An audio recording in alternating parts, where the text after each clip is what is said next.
Hello guys, আশা করি তোমরা সবাই খুব ভালো আছো। পুজো তোমাদের আশা করি খুব ভালো চলছে। তোমাদের মধ্যে অনেকজনেরই আরকি পুজোয় নতুন রিলেশনশিপ হয়েছে বা হয়তো রিলেশনশিপে ছিলে। খুব ভালোভাবে তোমাদের হয়তো পুজো কাটছে, প্রচুর মেমোরিজ তৈরি করছো। অল দ্য বেস্ট তোমাদের সবাইকে। খুব ভালো যেন তোমাদের পুজোটা কাটে। খুব ভালো আ যেন আন্ডারস্ট্যান্ডিং বাড়ে। খুব প্রচুর যেন ভালো মেমোরিজ তৈরি করতে পারো। খুব হাসি, খুব ভালোবাসা যুক্ত যেন তোমাদের লাইফ চলে। এটা আমার প্রার্থনা থাকবে তোমাদের জন্য। এবং এই ভিডিওটা স্পেশালি তাদের জন্য যাদের ব্রেকআপ হয়ে গেছে, যাদের ভালোবাসার মানুষটা আর নেই, কাছের মানুষটা আর নেই। হয়তো আগের বছর পুজোয় তারাও তোমাদের মতো হয়তো অনেক মেমোরিজ তৈরি করেছে। একটা নয় ২-৩ টে পুজোও হতে পারে অর মোর। হয়তো সেই মেমোরিজ গুলো খুব হন্ট করছে তোমাদের। এই ভিডিওটা স্পেশালি তোমাদের জন্য। আমি জানি তোমাদের কাছে এই ভিডিওটা পৌঁছে যাবে। আর এইজন্য আমি বলছি যে প্লিজ ভিডিওটা শেষ পর্যন্ত দেখো। আমি জানি কেমন ব্যথা হয় একটা রিলেশনশিপ থেকে ব্রেকআপ হয়ে গেলে। বিশেষ করে কাছের মানুষ কাছ থেকে আমি যখন ধোঁকা পাবো বা কোনো রকম হয়তো চিটেড হয়েছি বা অনেক চেষ্টা করেও হয়তো রিলেশনশিপটা রাখা যায়নি বা যা তুমি এক্সপেক্ট করেছিলে আউট অফ এভরি ইমাজিনেশন তোমার মানে সাথে এই জিনিসটা হয়ে গেছে তুমি ভাবতেও পারোনি। এবং সেই ট্রমা, সেই ব্যথা, সেই নিয়ে তুমি হয়তো একা ঘরের মধ্যে আছো বা হয়তো তুমি নিজেকে হয়তো সেরমভাবে খুলতেই পারছো না। বা সেরমভাবে হয়তো এনজয় করতে পারছো না। I আন্ডারস্ট্যান্ড বিশেষ করে প্রত্যেকটা মুহূর্ত এই টাইমগুলো আরকি ফেস্টিভ টাইম, স্পেশাল টাইম যেই টাইমগুলো তোমার মনে হয় আগের বছরে এই করেছি, এই জায়গায় খেয়েছি, ঘুরেছি, কত সেলফিস তুলেছি, কত রোম্যান্স হয়েছে আমাদের মধ্যে। মানে ড্রেস আমরা একসাথে শপিং করেছিলাম, কোথায় না কোথায় খেয়েছি and so on and what not আরকি সমস্ত কিছু। বাট সমস্ত কিছু came to a big zero, right? রিজনটা কি? দোষটা তুমি নিজেকে দিচ্ছ। আদৌ কি তাই? একদমই নয়। বিগ জিরো এইজন্যেই কারণ দ্য পার্টনার ওয়াজ রং। তুমি সমস্ত কিছু দিয়েছো বিকজ ইউ আর রাইট। তুমি সমস্ত কিছু দিয়েছিলে কারণ you are the right person to give. সবাই দিতে পারে না। সবার মন বড় নয়। রিলেশনশিপে আজকাল সবাই ক্যালকুলেটিভলি ভাবে চলে। সমস্ত কিছু একটা কোথাও প্লাস অ্যান্ড মাইনাস হিসেব করে চলে। প্রচন্ড মানে চিন্তাভাবনা করে চলে আরকি। সেটা হয়তো তুমি করোনি বা করার মতো হয়তো তোমার কোনো ইচ্ছে ছিল না। অন দ্যাট নোট আমি তোমায় আবার বলব যে প্লিজ তুমি তোমার এক্স এর কথা ভাবা বন্ধ করো। বললেই বন্ধ করা যায় না। I can understand এটার অন্য কোনো মেথডও নেই, কোনো শর্টকাট নেই, কোনো রকেট সায়েন্স নেই। বাট কি করবে না সেটা সবার আগে তোমাদের বলতে থাকি। যেকোনো উইন্ডো, যেকোনো রকমের উইন্ডো যেটা তোমার এক্স এর ব্যাপারে তোমার কাছে খবর আনছে বা তোমার খবর তোমার এক্স এর কাছে যাচ্ছে, please stop that, please close that right from this moment. এক্ষুনি ক্লোজ করো। সোশ্যাল মিডিয়া হোক, ফ্রেন্ড সার্কেল হোক বা থ্রু ফ্রেন্ড হোক বা যেকোনো রকমের রিলেশনশিপ হোক যেখান থেকে তুমি তার খোঁজ পাচ্ছ বা সে তোমার খোঁজ পাচ্ছে, মাইন্ড ইট। তোমার if your partner was not a right person, সে ইচ্ছে করে আরো বেশি এনজয় করবে আরকি এই পুজোটা। কারণ সে দেখাতে চাইবে যে শি ইজ এনজয়িং। এখানে তুমি ২ টো জিনিস করতে পারো। হ্যাঁ, আমি তার থেকে বেশি এনজয় করে দেখাবো একেবারে প্রত্যেকদিন ৫০ খানা করে ফটো আপলোড করবো, এই পার্টি করছি, ওই করছি বন্ধুদের সাথে। বাট ভেতরে তুমি সেটা এনজয় করছো না। You know that. তুমি যত মনে হয় যে হ্যাঁ, মানে আমি এত কিছু ফটো দেখিয়ে, ভিডিও আপলোড করে বা মজ করে দেখাবো আরকি। সে বুঝে যাবে যে হ্যাঁ, এগুলো আমাকে মানে দিস টাইপ অফ পিপল যারা প্রচন্ড নার্সিসিস্টিক হয়, যারা চিটার টাইপ হয়, তারা খুব ভালো করে জানে যে গেমটা কি হতে চলেছে। হয় তুমি ফুল শাটডাউন হয়ে যাবে, হয় তুমি তোমার দুঃখে ভরা স্ট্যাটাস তুমি ফাটিয়ে দেবে আরকি তোমার WhatsApp এ আর Facebook এ। আর না হলে তুমি এত বেশি শো অফ করে ফেলবে যেটা ওদের কাছে খুব ফানি হয়ে দাঁড়াবে। সে খুব বুঝে যাবে যে হ্যাঁ, তুমি এটা ওভার ডান করছো বা ওভার দেখানোর চেষ্টা করছো ওর জন্যে। অ্যান্ড সে বুঝে যাবে যে তার জন্যই তুমি সেটা করছো আর তার কাছে সেটা একটা মোরাল ভিক্টরি হয়ে দাঁড়ায়। তো সেই ভিক্টরিটা তুমি যদি তাকে না দিতে চাও, প্লিজ স্টপ মানে অ্যাক্ট করা স্টপ করো। তুমি এক্সেস এনার্জি ওয়েস্ট করা স্টপ করো। এটা করার কোনো রকম দরকার নেই। সবকিছু বন্ধ করো, শান্ত হও, নিজের মনের মধ্যে থাকো। নিজেকে দেখা স্টার্ট করো। সবার আগে এটাই বলব ভগবানকে অশেষ কৃপা করো যে এরকম একটা মানুষ যদি তোমার সাথে জুড়ে যেত ফর লাইফ। এরকম একটা মানুষ যদি তুমি তাকে যদি বিয়ে করে ফেলতে, এরকম একটা মানুষ যার সাথে তোমার যদি সংসার করতে হতো, তার সাথে যদি তোমার কোনো সন্তান হতো, কি হতো? তোমার লাইফটা কত হেলে যেতে পারত। তুমি কি ভাবছো? তুমি যত রোম্যান্স করেছো, এটাই ভাবছো তো ফিজিক্যাল রিলেশনশিপ হয়ে গেছে। তার সাথে তুমি টাচ করেছো, তোমার স্কিন সেনসিটিভনেস তোমার হঠাৎ করে তোমার ভেতর থেকে একদম জ্বালিয়ে পুড়িয়ে তুলছে আরকি। মনে করছে তোমার সমস্ত কিছু আরকি। খুব স্ট্রাগল করছো এই ফেজটায় তো দম আটকাচ্ছে এরকম একটা সিচুয়েশন হচ্ছে। আর ভাবছো যে ওকে ফোন করি, আবার যে করে হোক মানে আবার কিছু করে প্যাচ আপ করে ফেলি। বা অন্য কিছু হয়তো ভাবছো যে না আমার এই জ্বালা মেটানোর জন্য এখন হয়তো অন্য কাউকে লাগবে। মাইন্ড ইট যদি এই জিনিসটা করেছো তুমি তোমার এক্স এর থেকেও খারাপ হতে চলেছো। তোমার এক্স যে বিষটা তোমার উপর দিয়ে গেছে না, সেটা তার একদিনে হয়নি। সেটাও তার রিপিটেড চয়েস মিস্টেকের পরে তুমি তাকে অ্যাকসেপ্ট করেছিলে এবং তারপরে তোমার মধ্যে সেই বিষটা ঢেলে দিয়ে তার পরের জনের কাছে গেছে। আর এইটুকু আমি তোমায় গ্যারান্টি দিয়ে বলছি, সেই পরের জন তোমার থেকেও ওয়ার্স সিচুয়েশন ফেস করবে। এটা লিখে রাখছি আমি তোমায়। এটা মজা পাওয়ার ব্যাপার নয়। এটা আনন্দের ব্যাপার নয়। এটা কোনো রিভেঞ্জেটিক ব্যাপার নয়। But this is how it is. এই যত পার্টনার চেঞ্জ করবে এরা, এদের মানে টক্সিসিটিনেস আরো বাড়ে, এদের এদের ব্ল্যাঙ্কনেস আরো বাড়ে, এদের নিজেদের মধ্যে খালিপান আরো বাড়ে। এই জন্যে চিটিং আরো করবে, এই জন্যে নোংরামো আরো করবে, এই জন্যে নিজের জীবনটা আরো শেষ করে দেবে। এদের জীবনের আউটকাম শেষ হয়ে যাবে, বয়স সবার বাড়বে। এদের জীবনে কোনো এম থাকবে না, অবজেক্টিভ থাকবে না, কোনো কনস্ট্রাকটিভ কিছু করার কোনো আইডিয়াই নেই, কোনো ইচ্ছে নেই।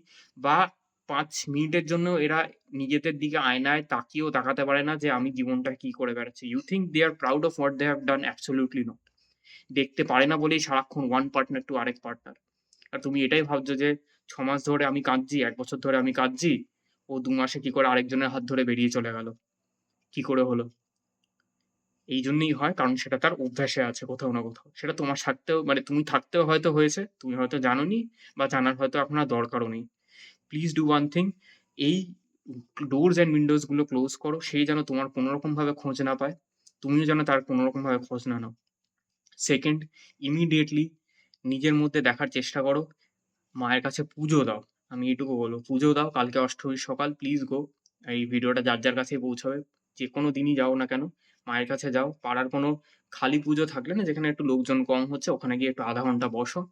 যদি কান্নাকাটি পায় করে নিও, কি আছে? যদি কাঁদতে ইচ্ছে করে একটু মানে ভগবানের গান-ফান কানে লাগিয়ে না, যেটা তোমার বেশি তোমাকে অ্যাট্রাক্ট করে, কিছু, কিছু গান থাকবে আরকি, কিছু, কিছু ভিডিওস থাকবে, দেখো। দেখবে নিজের মধ্যে থেকে না ইমোশনটাকে বার্স্ট করবার চেষ্টা করো আরকি। কেঁদে ফেলো, কাঁদাটা কোনো ভুল নয়। "মর্দ কো দর্দ নেই হোতা" এসব খুব ভুলভাল কথা আরকি, "হোতা হ্যায়।" যদি বার না করো, এটা তোমার মধ্যে আরো একটা অদ্ভুত জানোয়ার তৈরি করবে, সেটা খুব বাজে হবে তোমার জন্য। সো কাঁদো, কোনো ব্যাপার না। কাঁদবে এই জন্য কাঁদছো না যে ব্রেকআপ হয়ে গেছে। এইজন্য কাঁদবে যে আমি যে সেলফটা আছি I need to change। এইজন্য হয়তো চোখের জল পড়বে যে ভগবান, হ্যাঁ, সত্যি তুমি আমাকে বাঁচিয়ে নিয়েছো। এই মানুষটা আমার জীবনে থাকলে হয়তো আজকে যা ভুগছি তার থেকে হয়তো ১০০ গুণ বেশি ভুগতে হয়তো মানে তখন হয়তো বেঁচে থাকার কোনো মানে থাকতো না আমার জীবনে।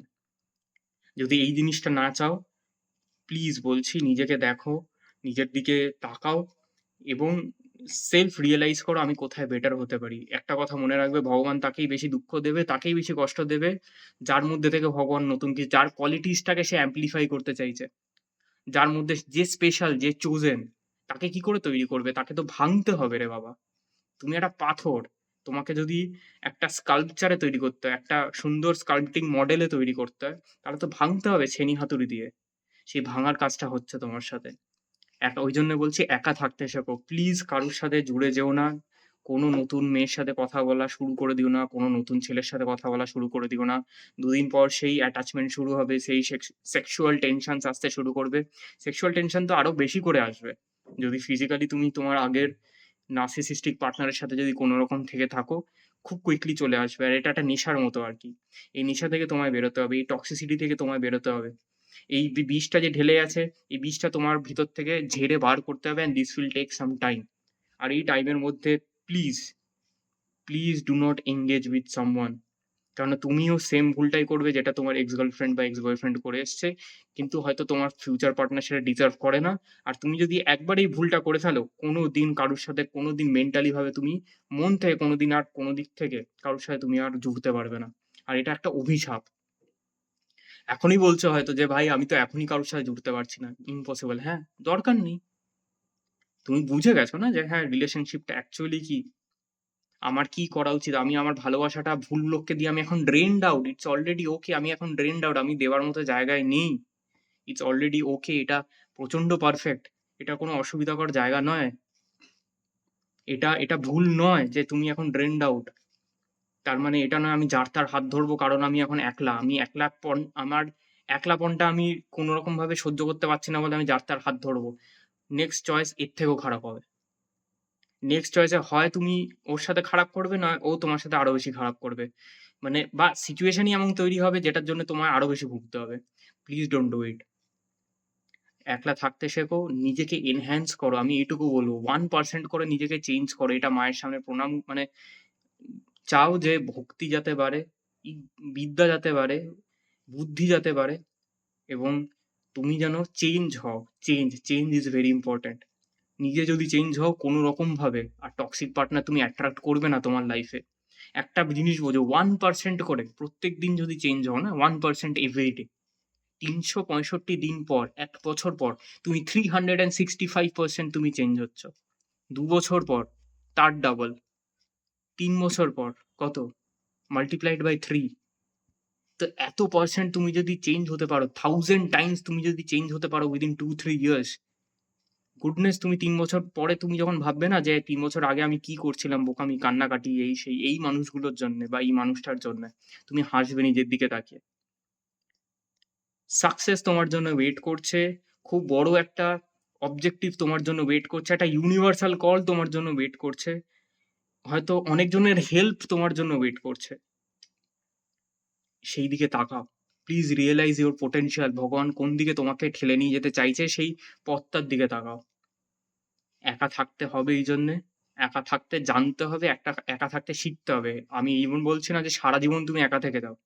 আমি এই জন্য বলছি না তোমাকে একদম হয়ে গেছে রিলেশনশিপ একটা ব্রেকআপ হয়ে গেছে মানে সারা জীবন তোমাকে একদম মানে লাইফ লং তোমাকে সিঙ্গেল থাকতে হবে। No, not like that. কিন্তু এখন যদি তুমি সিঙ্গেল থাকো, তুমি নিজেকে যদি জানতে শেখো না, নিজেকে বুঝতে শেখো আমি কি, নেক্সট পার্টনার যেটা হবে না, তুমি বুঝে যাবে যে আমি কাকে নিয়ে আসছি। সেদিন দেখবে হয়তো দা হ্যাঁ, এটা বলছি না যে জীবনে কোনোদিন অসুবিধা হবে না বা কিছু হবে না। কিন্তু হ্যাঁ, জীবনে চিটেড হবে না। জীবনে তোমার সাথে নোংরামো হবে না, খারাপ হবে না। কারণ তুমি জানো যে তুমি কি আর তুমি কাকে টেনে নিয়ে আসছো। হয়তো ভালো মানুষ, ভালো পার্টনার হয়তো লাইফে এখন সত্যিই অনেক কমে গেছে। হয়তো পৃথিবীতে অনেক কম সেই অনুযায়ী। বাট তা বলে কি খারাপ পার্টনার নিয়ে আসবে? তোমায় যেতে হবে বম্বেতে। তুমি কি মানে জম্মু ট্রেন করে ধরে চলে যাবে আর তামিলনাড়ু ট্রেন ধরে চলে যাবে? একদম নয় তো। তোমায় জম্মু তোমায় বম্বে যেতে হবে। তোমায় বম্বে ট্রেনই ধরতে হবে। এর চেয়ে ভালো হেঁটে চলে যাবো। এর চেয়ে ভালো বাস ধরবো। কিন্তু ভুল ট্রেনটা ধরবো না। সো অন দ্যাট নোট, যাও মায়ের কাছে পুজো দাও। ভালো থাকো, সুস্থ থাকো। নিজেকে রিকভার করার চেষ্টা করো। প্লিজ আমাকে দেখতে মানে আমি জানি তুমি কেমন ফিল করছো। সাবস্ক্রাইব করো চ্যানেলটা। আমি এটা বলতে চাই না, আমার ভালো লাগে না। বাট যদি আমার ভিডিওস গুলো দেখতে চাও, বুঝতে চাও, সাবস্ক্রাইব করো আর দেখতে থাকো।